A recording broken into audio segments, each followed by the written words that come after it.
Assalamualaikum warahmatullahi wabarakatuh. Apa kabar semuanya? Ya, mudah-mudahan berada dalam keadaan sehat, sejahtera, tidak kurang suatu apapun ya. Baik, sekarang kita masuk lagi kepada perkuliahan kita berikutnya. Mudah-mudahan internet bersahabat dengan kita. Dan pastikan bahwa Anda sudah memegang modul kita ya, bahan materi kita pada hari ini. Kemudian juga Anda sudah memegang catatan ya, untuk memudahkan kita dalam perkuliahan. Dan moderator yang cepat merespon jawaban dari teman-temannya, merespon semuanya, baik audiens maupun moderator, sangat menentukan suksesnya perkuliahan kita pada hari ini ya. Silakan sampaikan dulu kehadiran Anda lewat voice note, sebutkan nama dan posisinya di mana, dan Anda siap menerima perkuliahan pada hari ini. Terima kasih. Baik, silakan sampaikan kehadiran Anda lewat voice note. Semenjak sekarang jangan ada diketik ya. Sampaikan kehadiran Anda lewat voice note, kemudian sebutkan nama dan posisi Bapak Ibu di mana. Dan sampaikan bahwa Bapak Ibu siap mengikuti perkuliahan pada hari ini. Jadi jangan ada lagi diketik. Tolong ikuti instruksi saya dulu, baru Bapak Ibu melakukannya. Silakan. Nama Ristari Anggreni, nomor urut 9, posisi di rumah, siap menerima perkuliahan hari ini. Ya, silakan yang lain. Nama Hasnah misalnya, saya berposisi di Panam, siap mengikuti perkuliahan pada hari ini. Nama saya Rafidianto, nomor urut 7, posisi di rumah di Pekanbaru, dan saya siap untuk mengikuti perkuliahan malam hari ini. Nama saya M. Jaka Ilma, nomor urut 4. Saya di rumah dan siap mengikuti perkuliahan, Bu. Selamat malam, Bu Profesor dan teman-teman semua. Saya Henprison Valentino. Posisi saya sekarang ini ada di rumah dan saya siap mengikuti perkuliahan malam hari ini. Terima kasih. Nama saya Wibi Dwi Armando, nomor absen 12, posisi di Panam, siap mengikuti kuliah pada malam hari ini. Izin Prof, saya Ahmad Ridwan, posisi di rumah Prof. Terima kasih. Nama Sahira Rahmadani, nomor urut 10, siap menerima perkuliahan malam ini. Izin, Bu. Sepertinya masih ada teman yang lain, kita tunggu sebentar. Izin Prof, saya Fajar Prihastianto, nomor urut absen 02, posisi di rumah. Assalamualaikum Bu, izin nama Fenty Dwi Putri, nomor absen 11, posisi sedang berada di rumah. Terima kasih. Izin Bu, saya Rizky Ayu Amelia, posisi saya di Marpoyan, saya siap menerima perkuliahan malam ini. Posisinya tuh daerah ya, daerahnya di mana, di Panam, di Pandau, di mana gitu ya.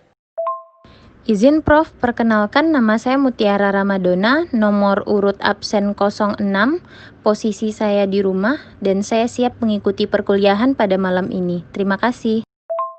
Izin Bu, nama saya Sahira Ramadhani, posisi di Jalan Sumatera, Bu, siap menerima perkuliahan malam ini. Selamat malam Bu Profesor dan teman-teman semua. Saya Henprison Valentino, nomor urut absen 3. Posisi saya saat ini ada di rumah di Kapausari, siap mengikuti perkuliahan malam ini. Terima kasih.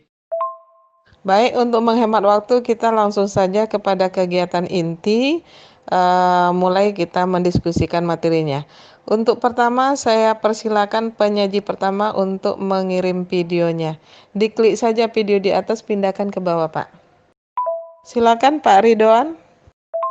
Silakan Pak Ridwan dikirim, dipindahkan videonya supaya mudah nanti kita membuat berita acara diskusinya, Pak. Karena tadi Bapak kirim itu kita belum mulai kuliah. Silakan dipindahkan Pak Ridwan. Izin Bu, nama saya Mila Lestari, nomor urut 5, posisi lagi di rumah Bu, siap mengikuti perkuliahan pada malam hari ini Bu. Terima kasih. Assalamualaikum, nama saya Yogi, nomor urut 13. Sekarang posisi di rumah di Jalan Marpoyan Damai, siap mengikuti kuliah. Assalamualaikum warahmatullahi wabarakatuh. Selamat malam teman-teman semuanya. Pertama, saya ucapkan terima kasih kepada Ibu Prof dan teman-teman sekalian atas kesempatan saya pada malam hari ini untuk menyampaikan presentasi perbedaan dan persamaan filsafat dengan ilmu sebagai bahan diskusi kita pada malam hari ini. Perbedaan dan persamaan filsafat dengan ilmu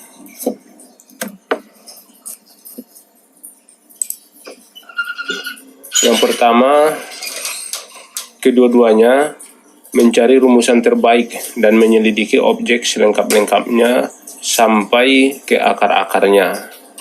Yang kedua, keduanya itu filsafat dengan ilmu itu menjelaskan hubungan atau koheren dan mencoba menunjukkan hubungan sebab akibat. Yang ketiga, kedua-duanya memberikan sintesis, yaitu suatu pandangan yang bergandengan. Yang keempat, keduanya mempunyai metode dan sistem.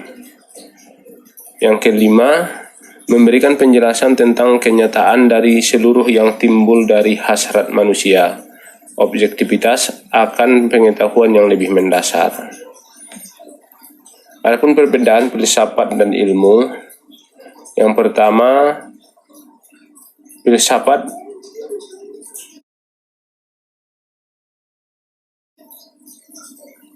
objek material bersifat universal atau umum, mencakup segala sesuatu yang ada. Sedangkan ilmu, objek materialnya khusus dan empiris, fokus pada bidang tertentu, kaku dan terkotak-kotak.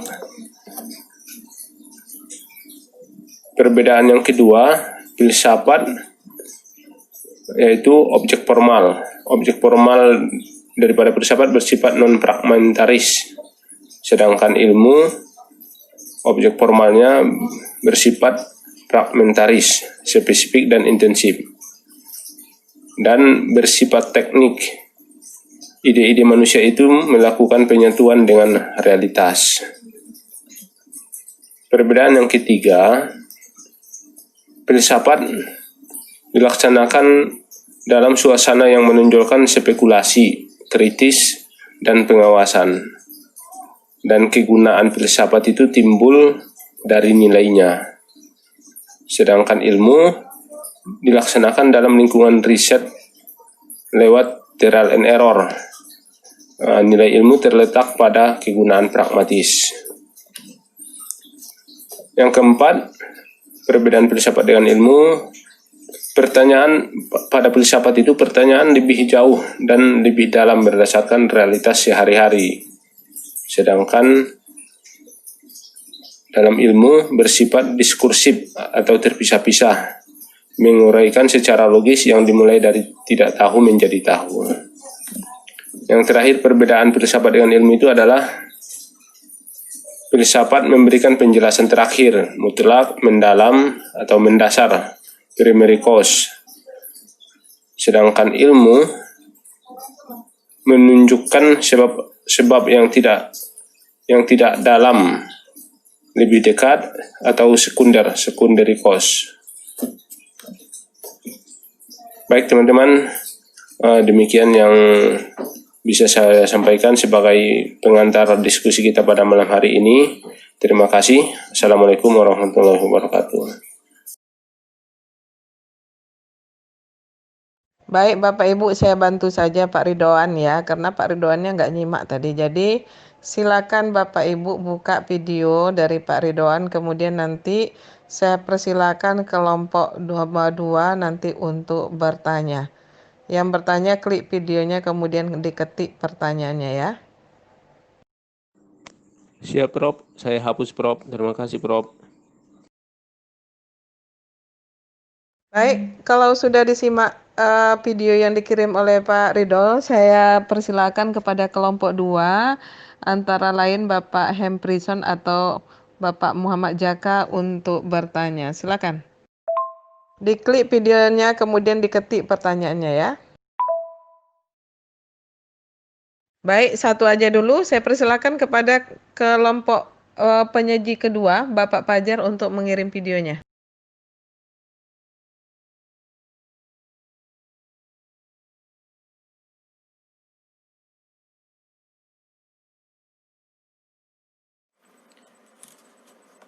Assalamualaikum warahmatullahi wabarakatuh. Perkenalkan, nama saya Fajar Prihastianto. Saya akan mempresentasikan materi saya dengan judul klasifikasi dan hierarki ilmu.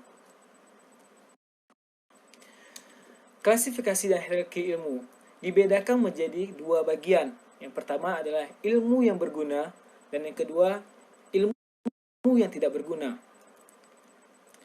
Di ilmu yang berguna ini terdapat 6 faktor ilmu. Yang pertama itu adalah ilmu kedokteran. Ilmu kedokteran adalah seni yang didasarkan pada ilmu pengetahuan. Seperti contoh, tiap kali setiap individu menderita suatu penyakit secara otomatis, pasti akan mencari tahu tentang metode penyembuhan untuk mengobati pengobatan tersebut. Dalam perkembangannya, pengalaman saja tidaklah cukup untuk meyakinkan manusia modern yang berpikir dengan landasan rasionalitas. Lalu yang kedua itu adalah ilmu fisika. Ilmu fisika berdasarkan interpretasinya secara konseptual terhadap materi atau dengan gelombang, ruang, dan waktu. Selain itu, materi juga menjadi bahasan penting karena dunia yang dapat kita lihat dan rasakan tersusun dari tak terhingga materi. Lalu yang ketiga itu adalah ilmu kimia. Ilmu kimia adalah pengetahuan alam yang mempelajari struktur materi, sifat-sifat materi, perubahan suatu materi menjadi materi lain. Konsep kimia yang berarti kimia adalah ilmu yang mempelajari tentang susunan, struktur, sifat, perubahan, serta energi. Selanjutnya itu kita akan membahas mengenai ilmu geografi. Apa itu ilmu geografi? Ilmu yang mempelajari tentang hubungan, persamaan, dan perbedaan antara ruang yang ada di bumi. Selanjutnya itu ada ilmu logika. Ilmu logika adalah untuk mempelajari kecakapan berpikir secara lurus, tepat, dan teratur. Kata logis yang dipergunakan tersebut bisa diartikan dengan memasuk akal. Lalu ilmu yang tidak berguna itu dibagi menjadi ilmu alkemi dan ilmu numerologi. Lalu 3 basis yang menjadi dasar dalam menyusun ilmu-ilmu secara hierarki. Pertama itu adalah ilmu metodologis. Adalah ilmu atau cara yang digunakan untuk memperoleh suatu kebenaran dengan menggunakan penelusuran dengan urutan atau catatan cara tertentu. Lalu yang kedua itu adalah ontologis. Berasal dari bahasa Yunani onta yang berarti sesuatu yang ada, kenyataan sesungguhnya logos. Lalu yang ketiga adalah etis, adalah sesuatu hal yang berkaitan dengan aturan dengan moral atau prinsip-prinsip moralitas serta berkaitan dengan benar atau salah dalam melakukan sesuatu. Lalu secara filosofis, Al-Ghazali membagi ilmu ke dalam beberapa bagian. Yang pertama itu ada ilmu syariah. Poin pertama itu mengenai ilmu tentang prinsip-prinsip dasar al-ushud. A. Ilmu tentang keesahan Tuhan atau al-tauhid. B. Ilmu tentang kenabian.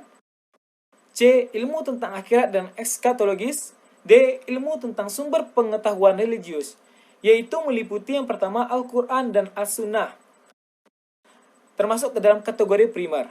Lalu yang kedua, ijma dan tradisi para sahabat atau kategori sekunder. Terdapat ilmu-ilmu pengantar, ilmu alat, ilmu-ilmu pelengkap terdiri dari ilmu Quran, ilmu riwayat hadis, ilmu husnul fikih, dan biografi para tokoh. Yang kedua, ilmu tentang cabang-cabang furuk. Ilmu tentang kewajiban manusia kepada Tuhan atau termasuk ke dalam ibadah. Lalu yang B. Ilmu tentang kewajiban manusia kepada masyarakat. Yang pertama itu ilmu tentang transaksi, termasuk kisos. Lalu yang kedua, ilmu tentang kewajiban kontraktual atau berhubungan dengan hukum keluarga. Lalu yang C. Ilmu tentang kewajiban manusia kepada jiwanya sendiri. Lalu ada ilmu akliyah. Ilmu akliyah meliputi yang pertama itu adalah ilmu matematika, aritmatika, geometri, astronomi, dan astrologi, dan musik. Yang kedua itu adalah logika. Yang ketiga fisika atau ilmu alam, kedokteran, meteorologi, mineralogi, dan kimia. Keempat, ilmu tentang wujud di luar alam atau metafisika. Yang pertama, pengetahuan tentang esensi, sifat, dan aktivitas ilahi. Yang kedua, pengetahuan tentang substansi-substansi sederhana. Yang ketiga, pengetahuan tentang dunia halus. Lalu sumber ilmu. Menurut para tokoh, sumber ilmu dibagi menjadi ke dalam dua. Yang pertama itu menurut Muhammad Al-Bahi. Yang pertama, ilmu bersumber dari Tuhan. Yang kedua, ilmu yang bersumber dari manusia.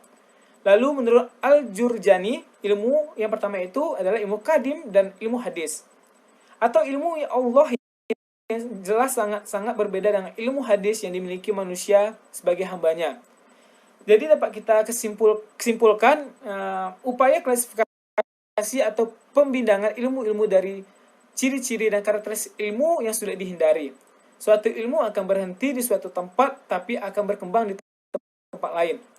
Lalu dinamika ini terus berjalan seiring dengan perkembangan ilmu itu sendiri yang terus mengarah pada tataran praktis berupa kemajuan sains dan teknologi. Sekian presentasi dari saya. Mohon maaf apabila ada kesalahan. Wabillahi taufiq wa hidayah. Assalamualaikum warahmatullahi wabarakatuh.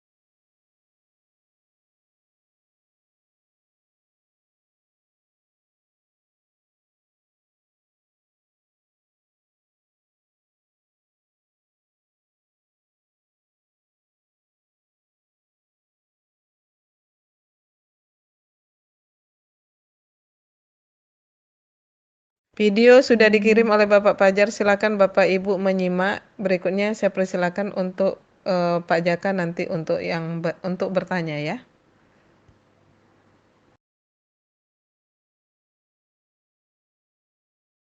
Silakan Pak Jaka, ada pertanyaan? Ya, baik. Terima kasih. Pertanyaan Pak Jaka sudah kita baca bersama ya. Kita bahas dulu satu persatu pertanyaannya, baru nanti masuk kepada pertanyaan berikut. Baik, saya persilakan kepada penyaji satu untuk menjawab pertanyaan pertama. Silakan Pak Rido. Pak Rido, diklik pertanyaannya, baru Pak Rido merekam lewat voice note ya. Ya, kita membahas pertanyaan ini, mengapa ilmu itu harus dilakukan riset, sedangkan filsafat tidak memerlukan riset. Silakan penyaji satu Pak Ridwan untuk menjawab pertanyaan ini. Sepertinya tidak ada kegiatan di atas. Di mana nih Pak Rido? Tolong direspon Pak Rido.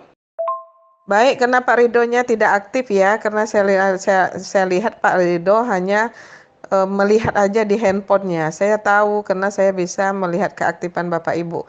Saya persilakan siapapun boleh menjawab. Saya beri waktu 3 menit untuk merekam lewat voice note-nya. Yang penting diklik pertanyaannya Bapak Ibu. Silakan untuk menjawab pertanyaannya. Jangan lupa menyebutkan nama, kemudian sebutkan nama, kemudian baru Bapak Ibu menjawab supaya saya mudah memberikan penilaian. Silakan. Siap, Bu. Silakan Bapak Ibu boleh menjawab mengapa ilmu itu harus dilakukan riset, sedangkan filsafat tidak memerlukan riset. Sebutkan nama, kemudian Bapak Ibu boleh merekam lewat voice note ya. Dimulai dari sekarang, silakan. Terima kasih Pak Henryson atas pertanyaannya. Kenapa ilmu memerlukan riset sedangkan filsafat tidak gitu ya? Tadi saya sebentar melihat riset itu artinya sebenarnya adalah mencari fakta, menyelidiki gitu ya, termasuk juga mengkritisi gitu. Jadi sedangkan ilmu itu sendiri adalah hasil daripada termasuk hasil daripada riset lah kalau kita bilang seperti itu ya, dan juga termasuk daripada hasil filsafat itu sendiri. Jadi proses filsafat itu juga menghasilkan ilmu, dan riset ini mungkin kalau menurut saya, kalau menurut saya pribadi, filsafat kenapa tidak membutuhkan riset, karena pada dasarnya filsafat ini hanya pemikiran secara fundamental atau paling mendasar, baik bersifat kritis maupun tidak. Sedangkan ilmu, seperti yang sudah slide Pak Ridwan tadi sampaikan, itu ada risetnya, trial dan error. Jadi sudah teruji. Sekian, Bu. Baik, kita tidak pakai audio ya, kita pakai voice note. Makanya saya tidak tahu Bapak Ibu tadi sedang merekam. Makanya jangan pakai audio. Tolong Bapak Ibu, instruksi saya tolong didengar ya. Voice note tidak sama dengan audio. Jadi apa yang saya instruksikan itu yang dilakukan di dalam diskusi ini ya Bapak Ibu. Bu, ini tadi saya Sahira nomor urut 10 izin menjawab. Ya, silakan dijawab, tapi pakai voice note, bukan pakai audio ya. Ini adalah contoh mahasiswa yang tidak memutar penjelasan saya. Jadi saya tahu Bapak Ibu yang aktif dengan tidak aktif ya. Tolong diputar dan Bapak Ibu aktif di dalam perkuliahan. Karena di sini menjadi penilaian saya Bapak Ibu. Izin Ibu menyampaikan, menurut saya filsafat tidak memerlukan riset karena memang sifatnya spekulatif. Sedangkan ilmu memang hal-hal yang bersifat positif, jadi memerlukan pembuktian secara ilmiah. Izin Bu, sudah saya hapus Bu. Izin Bu, saya Rafidianto mencoba menjawab. Mengapa filsafat tidak perlu memerlukan riset gitu ya Bu? Karena filsafat itu sendiri seperti Ibu bilang kemarin, kebingungan, kita merasa bingung itu sudah termasuk kita berfilsafat gitu. Sedangkan ilmu diperlukan pembuktian. Makanya ilmu memerlukan riset dan filsafat tidak memerlukan riset. Terima kasih. Ya, bagus. Jadi pakai voice note ya. Semuanya kita harus patuh pada peraturan supaya diskusinya lancar. Jadi kalau saya menginstruksikan, Bapak Ibu pakai voice note, jangan pakai yang lain. Makasih. Nama saya Bibi Dwi Armando, nomor absen 12. Menurut saya filsafat dan ilmu sama-sama membutuhkan riset. Meskipun filsafat merupakan upaya spekulatif, tapi tujuan dari filsafat itu untuk mengemukakan pandangan yang sistematik sehingga dibutuhkan riset atau metode. Perbedaan kuliah terletak pada metode, di mana ilmu membutuhkan metode yang lebih spesifik untuk menjawab satu persoalan tertentu. Ya, bagus-bagus. Jawabannya dari Bapak Ibu sudah menjadi penilaian dari saya. Jangan lupa diklik pertanyaannya ya, setiap yang menjawab. Klik pertanyaannya, baru direkam jawabannya. Baik, kita masuk lagi kepada pertanyaan kedua. Tapi sebelum masuk kepada pertanyaan kedua, saya memberikan penguatan bahwa yang namanya filsafat tadi disampaikan oleh teman kita tidak selamanya lewat riset, tetapi filsafat itu sendiri bisa dijadikan sebuah ilmu. Kapan dia filsafat menjadi sebuah ilmu? Itu bisa dilakukan riset Bapak Ibu, tolong diingat itu ya. Jadi tidak selamanya filsafat itu lewat riset, dan tidak selamanya filsafat itu tanpa riset. Itu istimewanya filsafat. Jadi filsafat itu dengan spekulasi sudah disebut berfilsafat, tetapi tidak selamanya filsafat itu tanpa riset gitu. Ada juga filsafat itu lewat riset apabila filsafat itu digolongkan kepada ilmu. Namanya ilmu filsafat. Begitu Bapak Ibu. Mudah-mudahan dipahami ya. Baik, kita masuk lagi kepada pertanyaan yang kedua. Pertanyaan yang kedua itu berasal dari penyaji Pak Fajar ya. Silakan Pak Fajar menjawab pertanyaan yang ditujukan kepada Bapak. Silakan. Izin Bu, saya Ristari Anggraini, nomor 9. Tadi ada pertanyaan bahwasanya mengapa ilmu harus dilakukan riset. Malah menurut saya berdasarkan Sidi Ghazalbah itu ada 2 tugas filsafat yang tidak ada pada ilmu, yaitu pertama, refleksi terhadap dunia secara menyeluruh, dan yang kedua, menguji pengertian-pengertian baik yang dipakai oleh ilmu ataupun anggapan umum yang kritis. Nah, di poin kedua, menurut Sidi Ghazalbah, malah tugas filsafat itu menguji pengertian. Apakah ini sama dengan riset? Menurut saya sih sama, Bu. Justru filsafat yang dilakukan dengan riset. Terima kasih, Bu. Izin Bu, nama saya Mutiara, nomor urut absen 6. Kenapa ilmu membutuhkan riset sedangkan filsafat tidak? Karena kita tahu ilmu itu adalah teori yang memiliki dasar yang dibuktikan dengan suatu riset. Sementara filsafat ialah fakta kehidupan dan pemikiran manusia. Oleh karena itu, filsafat tidak membutuhkan riset sedangkan ilmu membutuhkan riset. Terima kasih. Sudah ditutup Ibu, jadi ada aturannya. Kalau sudah ditutup nggak perlu lagi dijawab Ibu, maaf ya. Sudah dikunci tadi, saya sudah memberikan penguatan, tapi enggak apa-apa lah. Sudah terlanjur. Jadi begini loh Bapak Ibu, kita punya aturan. Kalau saya tidak memberikan instruksi, Bapak Ibu jangan dijawab ya. Ada aturannya. Sekarang kita masuk kepada pertanyaan kedua. Pertanyaan yang ditujukan kepada Bapak Fajar. Silakan Pak Fajar. Baik Bu, saya akan mencoba menjawab pertanyaan dari Pak Jaka. Kalau menurut saya, kebenaran itu yang bersifat logis atau realistis serta dapat dibuktikan dengan metodologis ilmiah, sehingga instrumen apapun yang digunakan akan memperoleh hasil dan kebenaran yang sama. Siapapun yang akan menguji pasti akan hasilnya itu ya sama, Bu. Terima kasih. Ya, bagus sekali Pak Jaka, silakan. Nah, jadi sekarang sudah dijawab oleh Pak Jaka. Saya beri waktu kepada Bapak Ibu selama 3 menit. Setelah itu nanti saya kunci ya. Siapapun boleh menambah jawaban yang diberikan oleh Pak Jaka. Silakan Bapak Ibu. Oh, mohon maaf ya, yang menjawab adalah Pak Fajar. Penentuan urutan dalam metodologi penelitian sebetulnya itu teknis yang disepakati untuk mempermudah membuktikan suatu kebenaran. Namun demikian, urutan-urutan tersebut memang bukan hal yang baku, tetapi dengan disepakatinya urutan tersebut akan mempermudah dalam menentukan atau membuktikan suatu teori. Nah, memang dalam prosesnya itu secara umum dibagi menjadi kemungkinan menentukan dulu hipotesa, kemudian juga dibuktikan atau dibahas, dan kemudian disimpulkan. Setelah disimpulkan kemudian dianalisa dulu baru disimpulkan. Terima kasih.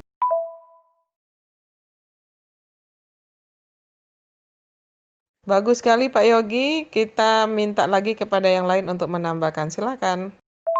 Saya Ristari Anggraini, nomor urut 9. Urutan untuk penelusuran untuk mendapatkan kebenaran dalam filsafat itu bersifat baku. Menurut saya tidak, karena kebenaran itu dalam berpikir itu tidak bersifat absolut, sehingga untuk mendapatkan kebenaran itu kita akan dilakukan perbaikan-perbaikan di kemudian harinya. Terima kasih, Bu. Bu Rista, diklik pertanyaannya baru dijawab seperti Pak Yogi itu. Terima kasih. Nama saya Wibi, nomor absen 12. Menurut saya metodologi untuk mendapatkan kebenaran itu tidak baku.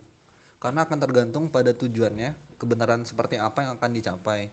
Dan yang kedua, karena ilmu itu akan terus berkembang dan akan selalu membutuhkan metode-metode baru untuk mengungkapkan kebenaran-kebenaran yang ingin dicapai. Iya Bu, maaf Bu, saya Ristari Anggraini, nomor urut 9. Jadi menurut saya dalam penelusuran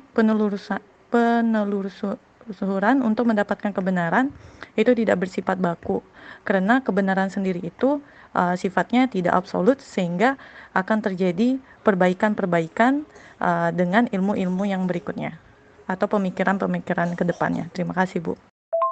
Baik, bagus sekali dari Pak Wibi dan Bu Rista ya. Baik, tidak ada lagi yang lain, sudah habis waktunya, saya memberikan penguatan. Izin Bu, nama Sahira Rahmadani, nomor urut 10. seperti soal Pak Jaka, apakah urutan dan penelusuran untuk mendapat kebenaran tersebut bersifat baku? Tentu tidak, karena dengan berkembangnya zaman, maka ilmu tersebut pasti akan mengikuti perkembangan zaman, Bu. Jadi akan terus berubah-ubah sesuai dengan perkembangan zaman. Terima kasih, Bu. Menurut saya, urutan dalam penelusuran itu untuk mendapatkan kebenaran tidak bersifat baku, karena harus sesuai atau relevan dengan keadaan pada saat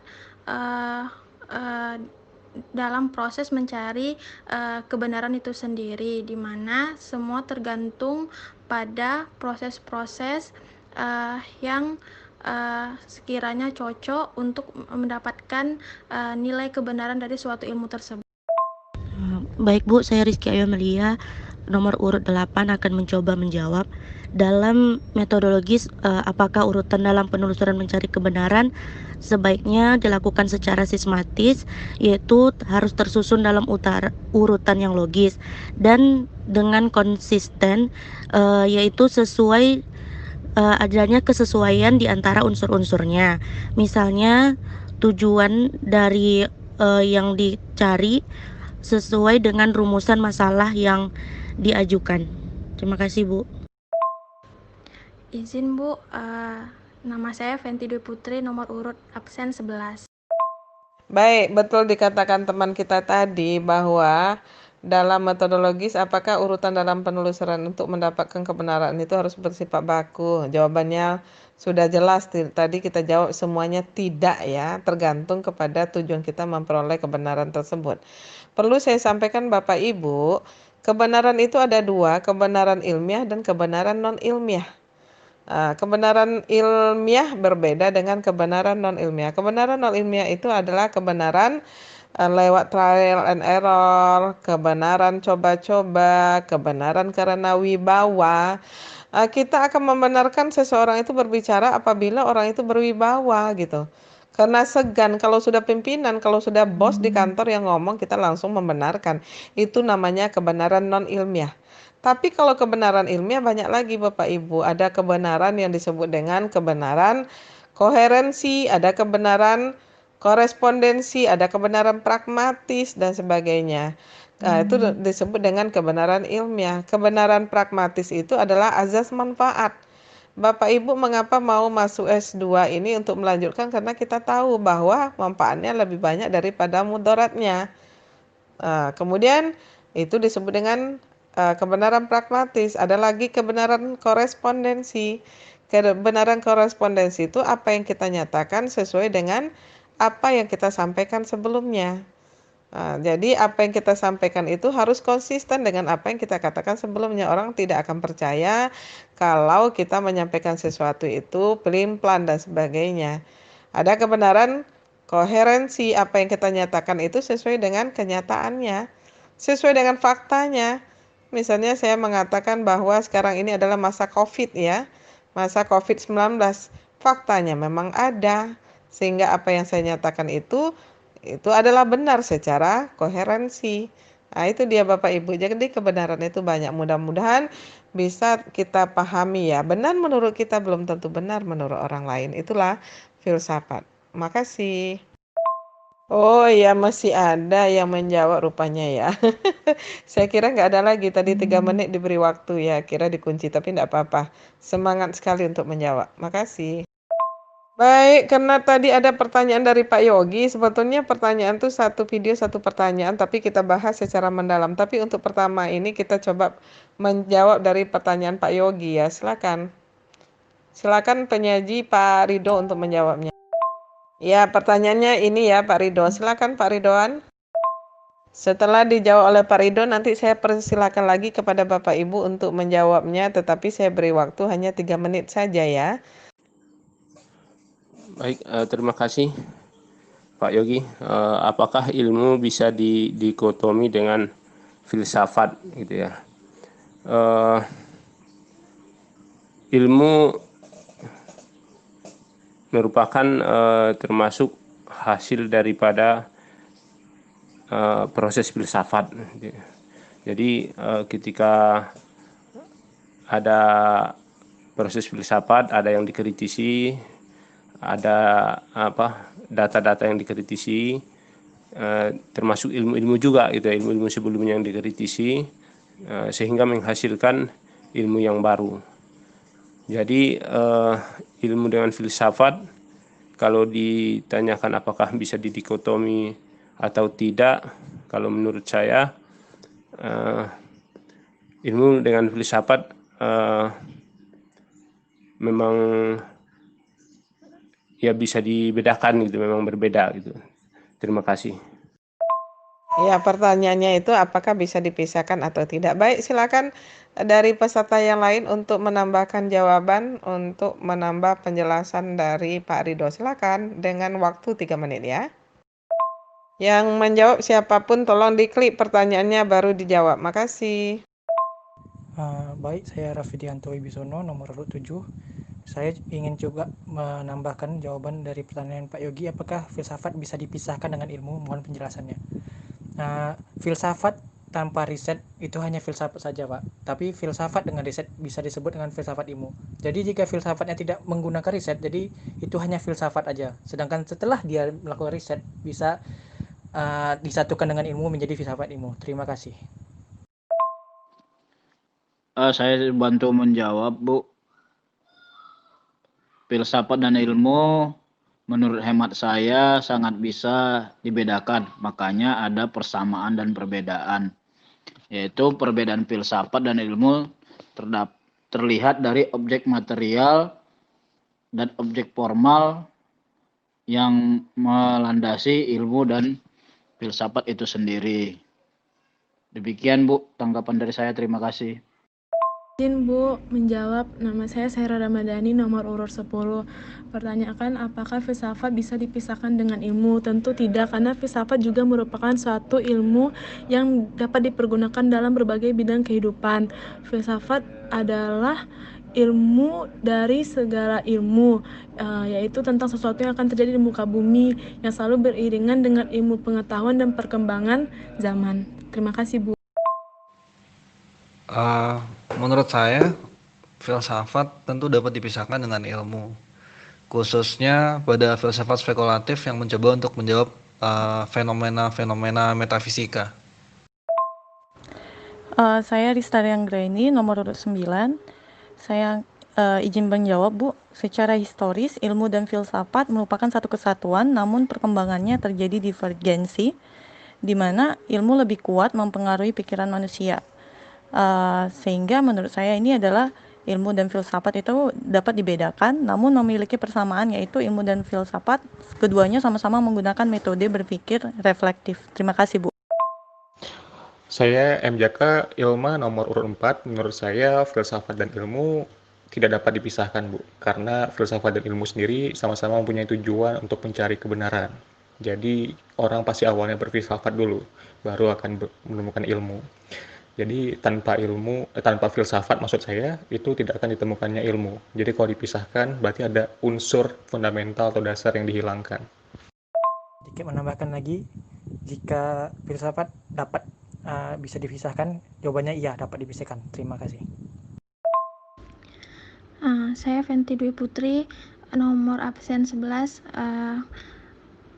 Ilmu dan filsafat itu menurut saya cenderung sulit untuk dipisahkan, karena ilmu dan filsafat itu memiliki tujuan yang sama, yaitu sama-sama mencari nilai kebenaran.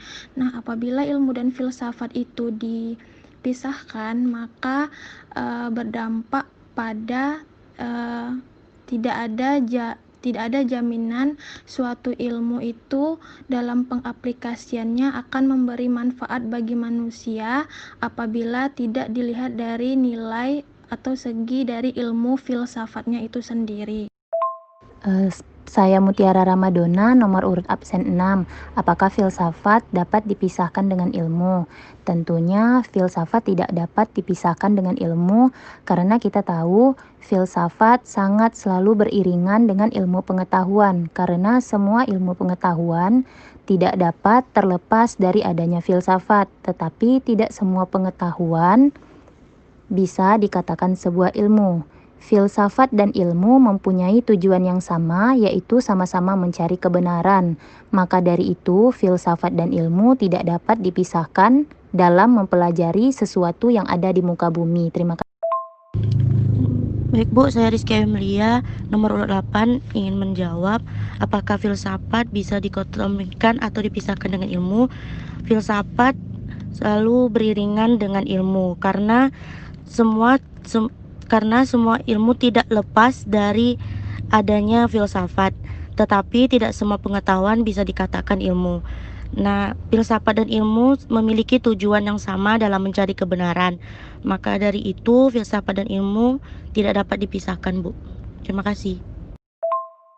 Baik Bu, saya Mila nomor urut 5. Menurut saya ilmu dan filsafat itu tidak bisa dipisahkan karena filsafat itu merupakan berpikir menurut tata tertib dengan bebas dan dengan sedalam-dalamnya. Dan ilmu juga merupakan bagian dari filsafat, Bu. Terima kasih. Ya, bagus sekali. Jadi Bapak Ibu ya sudah menjawab, bahkan dalam beberapa waktu sudah banyak jawaban yang kita terima. Baik, sekarang saya kembalikan kepada Pak Yogi. Bagaimana Pak Yogi? Baik, terima kasih Pak Yogi. Baik, saya memberikan penguatan sedikit ya. Izin mengulang. Jadi betul tadi masukan dari teman-teman, filsafat dan ilmu itu tidak bisa dipisahkan karena memang dua-duanya itu tujuannya satu, yaitu mencari kebenaran. Terima kasih. Baik, Bapak Ibu, ini pertanyaan yang bagus dari Pak Yogi. Apakah filsafat bisa dikotomikan atau dipisahkan dengan ilmu? Mohon penjelasan ya. Baik. Antara filsafat, ilmu, dan juga agama sebetulnya tidak bisa dipisahkan ya. Filsafat itu adalah induk dari segala ilmu. Jadi apapun ilmunya bisa dikaji secara filsafat. Itu sudah jelas. Tidak bisa dipisahkan antara ilmu dengan filsafat. Ilmu itu memang perlu pembuktian. Filsafat juga demikian, tapi ada kalanya filsafat tidak dibuktikan, boleh dengan cara berspekulasi. Jadi filsafat itu lebih luas. Filsafat itu boleh dengan pembuktian, boleh juga dengan tanpa pembuktian. Jadi kalau agama yang benar itu dilandasi oleh filsafat yang kuat sebetulnya. Dan filsafat yang baik itu dilandasi oleh agama, Bapak Ibu. Jadi memang semuanya ini antara ilmu dan filsafat itu sama-sama mencari kebenaran.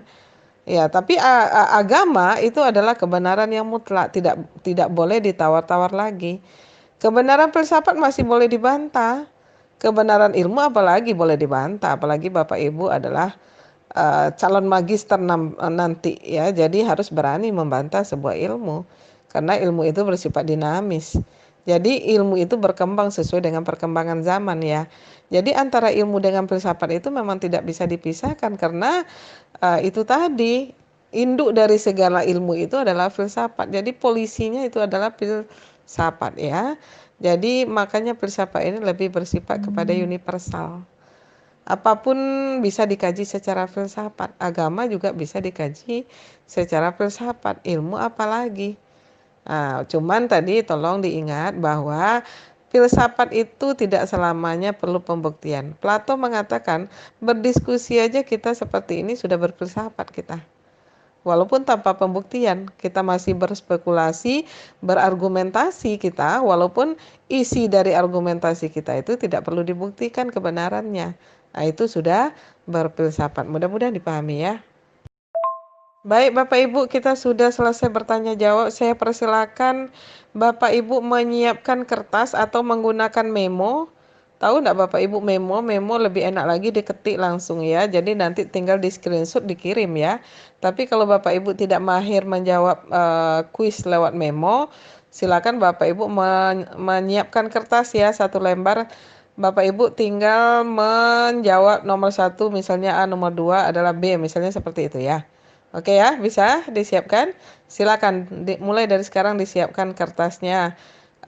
Selain dari kelompok 1, selain dari Bapak Ahmad Ridho dengan Pak Pajar. Nanti Pak Ahmad dengan Pak Pajar akan membacakan kuis mereka masing-masing. Baik, silakan kepada Pak Ridho untuk menyampaikan kuisnya lewat voice note atau boleh lewat audio ya. Kalau kuis boleh lewat audio. nggak masalah. Tapi kalau lewat voice note, satu soal satu voice note. Kemudian langsung dijawab. Silakan Pak Ahmad. Terima kasih, Prof. Baik, teman-teman, saya akan menyampaikan soal tentang persamaan dan perbedaan filsafat. Soal pertama, berikut adalah beberapa persamaan filsafat dengan ilmu, kecuali A. Sama-sama memiliki metode, B. Keduanya memberikan sintesis, C. Keduanya bersifat absolut dan mutlak, D. Keduanya memberikan penjelasan atas objektivitas. Soal nomor 2. Bagaimana yang dimaksud dengan ilmu bersifat fragmentaris? A. Ilmu bersumber dari proses ilmiah dari pengetahuan-pengetahuan yang ada dalam realitas manusia. B. Ilmu dalam objek formal atau sudut pandang bersifat terbatas pada ukuran yang diberikan lingkungannya, spesifik dan intensif. C. Ilmu hanya terfokus pada disiplin bidang masing-masing. D. Ilmu bersifat khusus dan terkotak-kotak. Soal nomor 3. Bagaimana yang dimaksud dengan hasil dari proses filsafat bersifat mutlak dan menjadi kesimpulan yang terakhir?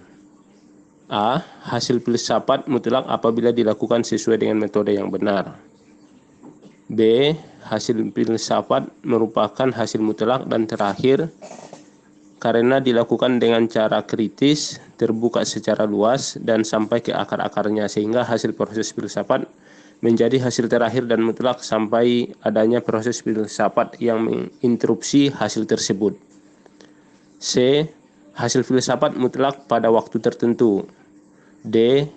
Hasil proses filsafat tidak mutlak dan bukan hasil terakhir. Soal yang keempat, apa yang membuat ilmu bermanfaat sesuai dengan konteksnya? A. Karena ilmu merupakan hasil metode ilmiah, sehingga manfaatnya harus sesuai dengan tujuan ilmu tersebut dihasilkan. B. Karena ilmu bersifat terkotak-kotak, sehingga manfaat suatu ilmu akan menyesuaikan dengan lingkungan dan kondisinya. C. Karena ilmu bersifat trial and error, sehingga ilmu bermanfaat setelah teruji dengan data empiris. D. Karena ilmu diperoleh dari hasil filsafat, sehingga ilmu tersebut final dan digunakan untuk bidang ilmu tertentu. Soal nomor 5. Berikut beberapa perbedaan filsafat dengan ilmu, kecuali A. Dalam objek material, filsafat bersifat universal sedangkan ilmu bersifat khusus dan empiris. B. Ilmu terkotak-kotak sedangkan filsafat tidak terkotak-kotak. C. Ilmu dilakukan dalam suasana spekulasi kritis sedangkan filsafat dilakukan dengan pendekatan trial and error. D. Nilai ilmu terletak pada kegunaannya sedangkan kegunaan filsafat timbul dari nilainya. Soal berikutnya dari Pak Fajar. Silakan Pak Fajar. Baik Ibu, untuk soal yang nomor pertama itu adalah etika merupakan salah satu cabang filsafat yang membahas A. Berbagai penerapan metode ilmiah untuk menemukan kebenaran ilmiah. B. Usaha manusia untuk menemukan kebenaran mutlak. C. Usaha manusia dalam meningkatkan harkat dan martabatnya. D. Baik buruknya manusia dalam bermasyarakat. Untuk soal yang kedua, logika adalah salah satu cabang filsafat yang mendasarkan kajiannya kepada A. Pengetahuan, B. Hakikat manusia, C. Penalaran, D. Hakikat ilmu. Soal nomor 3 yang termasuk ke dalam ilmu yang tidak berguna yaitu A. Ilmu duniawi, B. Ilmu logika, C. Ilmu kedokteran, D. Ilmu alkemi. Soal nomor 4, Muhammad Al-Bahi membagi ilmu menjadi dua, yaitu A. Ilmu yang bersumber dari Tuhan dan ilmu yang bersumber dari manusia. B. Ilmu tentang akhirat dan ekskatologis. C. Ilmu kadim dan ilmu hadis. D. Ilmu tentang kenabian dan ilmu religius.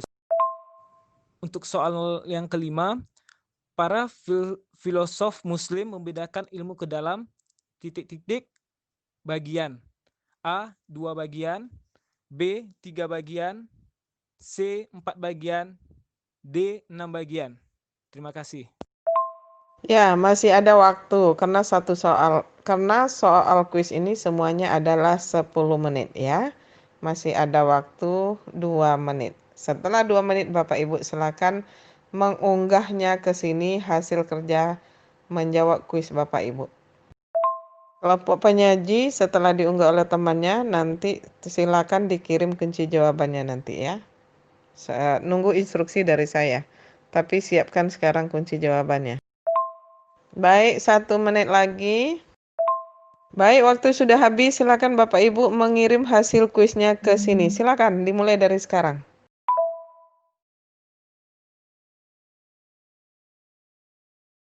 Baru 6 orang, silakan yang lain.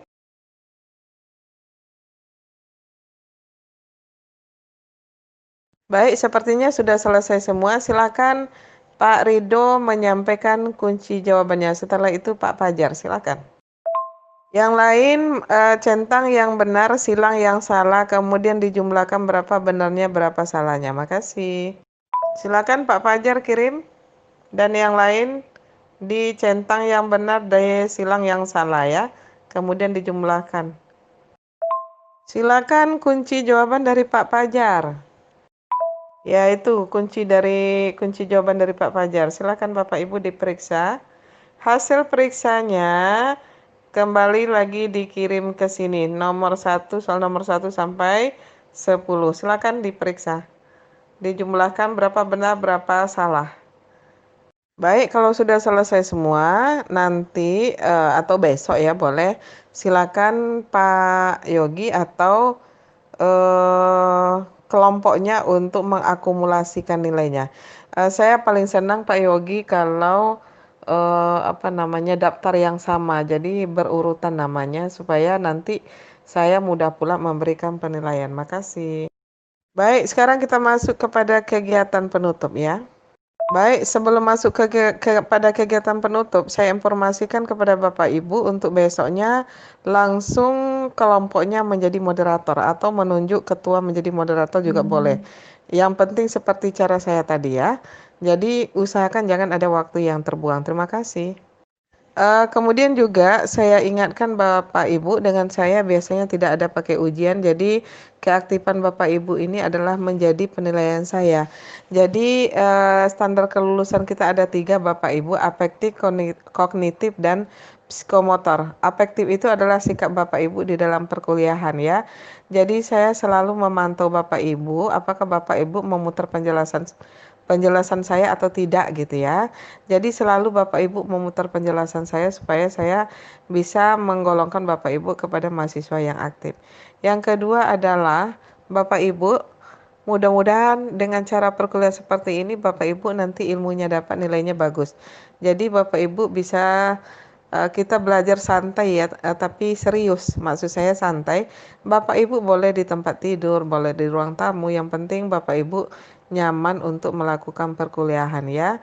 Dan usahakan full handphone atau laptopnya dalam keadaan full volumenya. Baik, untuk kegiatan penutup, saya meminta Bapak Ibu menyampaikan apa kesan Bapak Ibu terhadap proses perkuliahan kita pada hari ini. Yang kedua, apa simpulan Bapak Ibu tentang materi perkuliahan pada hari ini. Jadi, dengan saya memang betul Bapak Ibu tidak bisa main-main ya, tetapi memang santai. Bapak Ibu harus bisa menyimpulkan pembelajaran perkuliahan kita pada hari ini ya. Jadi, saya ingatkan kembali, silakan Bapak Ibu menyebutkan nama, posisi di mana. Jadi, bukan posisi di rumah ya, posisi daerah mana. Bapak Ibu berposisi di daerah mana, kemudian sampaikan kesan Bapak Ibu terhadap proses perkuliahan dan sampaikan juga simpulan Bapak Ibu terhadap materi perkuliahan. Silakan Bapak Ibu dimulai dari sekarang. Baik, terima kasih Ibu atas kesempatannya. Nama saya M. Jaka, nomor urut 4, domisili di daerah Gobah, Bu. Kesan saya terhadap kelas di WhatsApp grup ini cukup aktif Bu ya, karena berbeda dengan dosen-dosen lainnya. Dan kalau pengalaman nih untuk pertama kalinya, di sini memang pelajarannya sangat jelas Bu. Dalam artian kita bisa mendengarkan segala perspektif, baik dari dosen, Ibu sebagai pengampu, maupun kami semua yang semuanya dalam proses pembelajaran.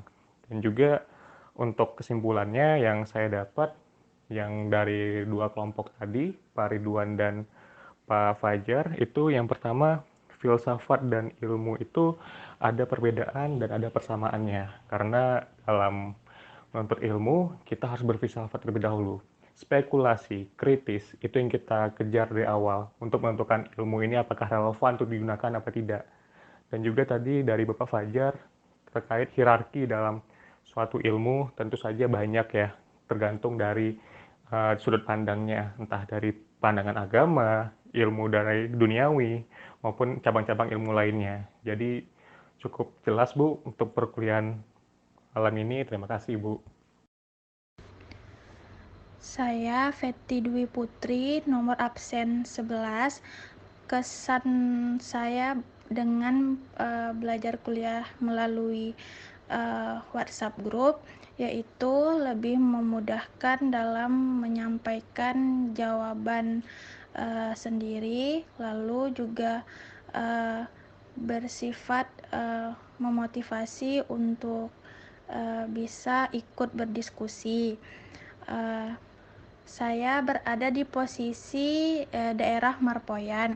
Kesimpulan yang saya ambil dari perkuliahan malam ini yaitu filsafat itu bisa dengan melakukan riset jika digolongkan kepada ilmu. Contohnya seperti filsafat ilmu.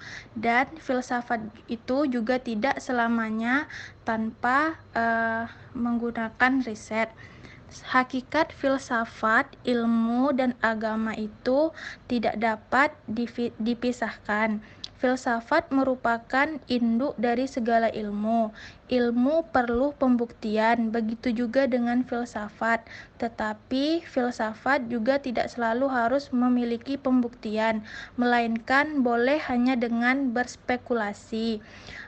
Filsafat yang baik itu didasarkan dengan agama, karena agama adalah kebenaran mutlak dan tidak bisa dibantahkan. Sekian dan terima kasih, Bu. Baik Bu, terima kasih. Ya, di sini saya Raffidianto Ibisono, sedang ada di Panam. Ya, kesan-kesannya kuliah lewat WA ini sangat baru ya Bu, pertama kali baru saya coba, dan lumayan aktif semuanya dan bisa menyampaikan dan tersimpan semua data-data yang kita sampaikan, dan itu sangat bagus. Nah, kesimpulannya yang bisa saya dapat, pertama ya, filsafat tuh dengan ilmu memiliki persamaan dan perbedaan. Ya, persamaannya sama-sama mencari rumusan, memberikan pengertian mengenai hubungan, hendak memberikan sintesis. Nah, perbedaannya seperti filsafat itu bersifat universal, yang ada di realita, sedangkan ilmu hanya terfokus pada bidang disiplin masing-masing, seperti itu. Dan juga ilmu juga ada dua macam ya, ilmu yang berguna dan ilmu tidak berguna. Ilmu berguna seperti ilmu kedokteran, duniawi, fisika, kimia, geografi. Yang tidak berguna seperti alkemi dan numerologi. Sekian Bu, terima kasih. Assalamualaikum warahmatullahi wabarakatuh. Nama saya Ristari Anggraini, posisi di Pengayoman, Pekanbaru. Kesan saya terhadap perkuliahan melalui WhatsApp group ini sangat interaktif, walaupun santai, tetapi mahasiswa diharuskan untuk tetap aktif sehingga mahasiswa dapat mendapatkan ilmu yang banyak. Kemudian kesimpulan dari perkuliahan hari ini terkait filsafat dan ilmu, bahwasanya filsafat dan ilmu itu pada hakikatnya adalah bergandengan, dan di mana filsafat, ilmu, dan agama saling berhubungan, sehingga filsafat yang baik adalah memiliki dasar ilmu yang baik, dan ilmu yang baik harus memiliki dasar filsafat yang baik. Itu aja menurut saya. Terima kasih Bu. Assalamualaikum warahmatullahi wabarakatuh. Assalamualaikum Bu, saya Sera Ramadhani nomor urut 10, berdomisili di Jalan Sumatera. Dalam perkuliahan pada hari ini dengan Profesor, bahwasanya sangat aktif ya Bu ya perkuliahannya. Kita tidak boleh lengah karena memang harus cepat dan juga memang harus sigap untuk mendengarkan perbincangan dan juga ilmu-ilmu yang disampaikan oleh penyaji dan pendapat-pendapat yang disampaikan oleh teman-teman dan penguat pendapat dari profesor sendiri. Dalam kesimpulan yang saya dapatkan dari tadi dari Pak Ridwan maupun Pak Fajar, yaitu bagaimana filsafat dengan ilmu. Seperti kita tahu, filsafat dengan ilmu itu sejalan dengan perkembangannya zaman, karena filsafat juga termasuk dalam golongan ilmu. Terus apakah urutan dalam kebenaran ilmu harus baku dan lain-lain? Tentu tidak, karena seperti kita bilang tadi, bahwa sedangkan kita baru terpikir aja itu sudah sama dengan berfilsafat. Terima kasih Ibu atas waktunya. Assalamualaikum. Nama saya Fajar Prihastianto, saya berdomisili di Sepang 3. Kesan yang saya rasakan ketika kuliah untuk malam ini, diskusi berjalan dengan baik dan seru ya Bu ya. Terus di mana seluruh mahasiswa pun aktif untuk berdiskusi walaupun dalam keadaan WA group gini Bu. Lalu untuk apa yang saya dapatkan atau kesimpulan dari kelompok 1 dan kelompok 2, yang pertama itu adalah ilmu dan filsafat sama-sama bisa benar dan salah gitu. Pada dasarnya filsafat ilmu dan induknya itu dari pengetahuan adalah filsafat. Lalu untuk kelompok 2, satu ilmu akan berhenti di suatu tempat tapi akan berkembang di tempat lain. Terima kasih. Baik, terima kasih Ibu. Untuk saya Yogi nomor urut 13, posisi saat ini sedang di Bandung. Menurut saya sih perkuliahan pada malam hari ini cukup efektif dan menarik dan memberikan pemahaman lebih mengenai filsafat. Kemudian ada hal yang menarik dari perkuliahan pada malam hari ini, bahwa memang kita belajar untuk respect atau menghargai orang lain, sehingga tidak hanya ilmu tetapi kita belajar menghargai orang lain. Kemudian kesimpulannya terkait filsafat ini, antara filsafat, ilmu dan agama sebetulnya beriringan dan semuanya saling mendukung, dan dalam hal ini filsafat menjadi polisinya. Terima kasih. Selamat malam Bu Prof. Henprison nomor urut 3 di Pematang Kapau. Kesan saya terhadap perkuliahan hari ini, perkuliahan ini sangat asyik, efektif, dan membuat kita selalu fokus terhadap perkuliahan kita. Kesimpulan materi pada hari ini, bahwa filsafat dan ilmu itu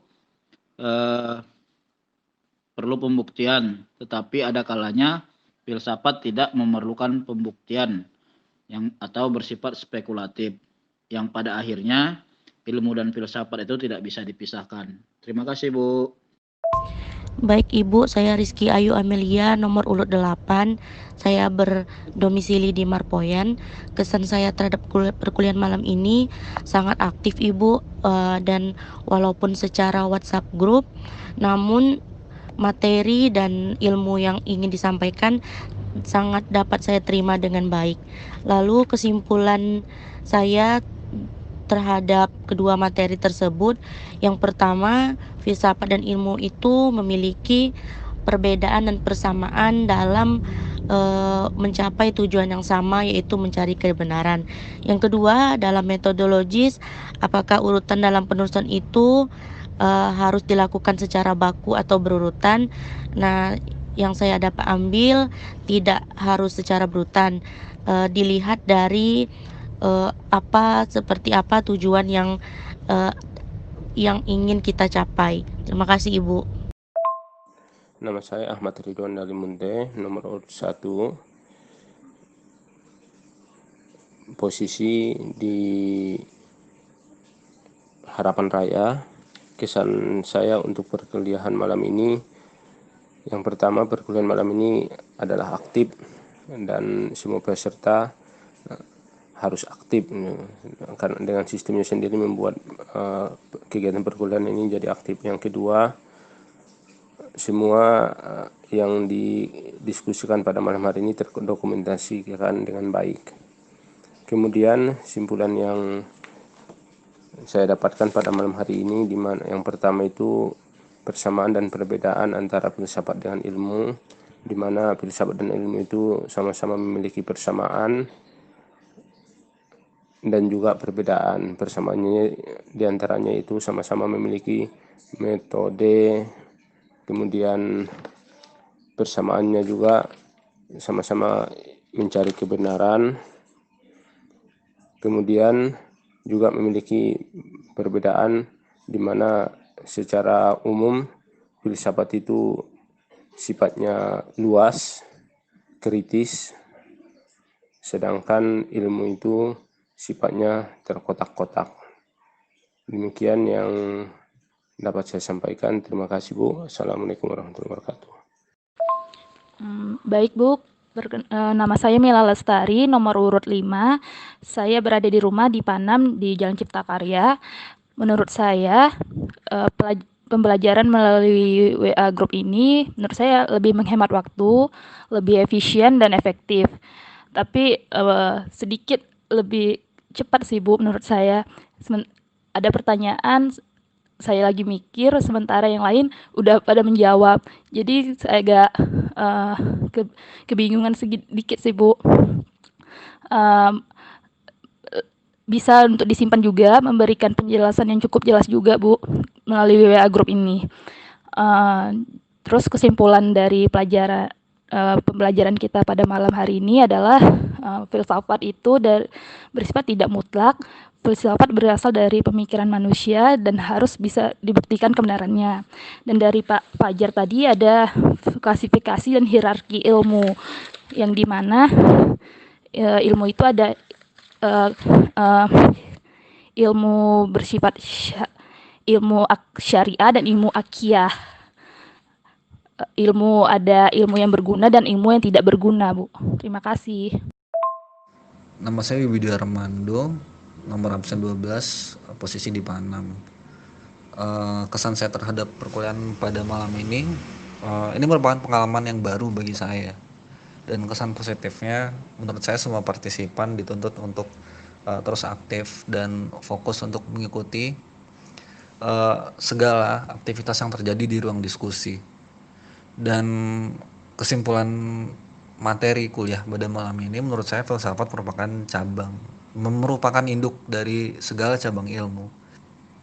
Dan sebuah filsafat dapat menjadi ilmu ketika itu diperoleh dengan metode yang sistematis, melalui riset dan melalui metode yang benar. Dan filsafat ilmu itu sendiri akan melahirkan banyak klasifikasi, melahirkan banyak kategori yang nantinya akan berguna bagi manusia, entah itu secara pragmatis atau itu berguna bagi manusia untuk memanusiakan manusia. Nama saya Mutiara Ramadona, nomor urut absen 6, posisi di Tanjung Medang, Pekanbaru. Kesan saya mengikuti perkuliahan pada malam ini melalui WhatsApp Group. Tentunya pada malam ini perkuliahan kita sangat interaktif atau boleh dikatakan sangat aktif.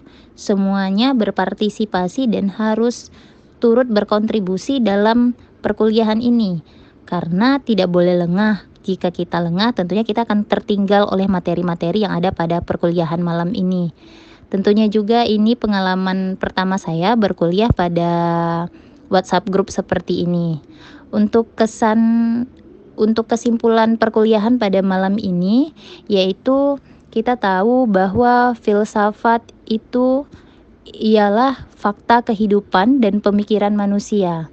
Selain itu, kita juga tahu bahwa filsafat sangat selalu beriringan dengan ilmu pengetahuan.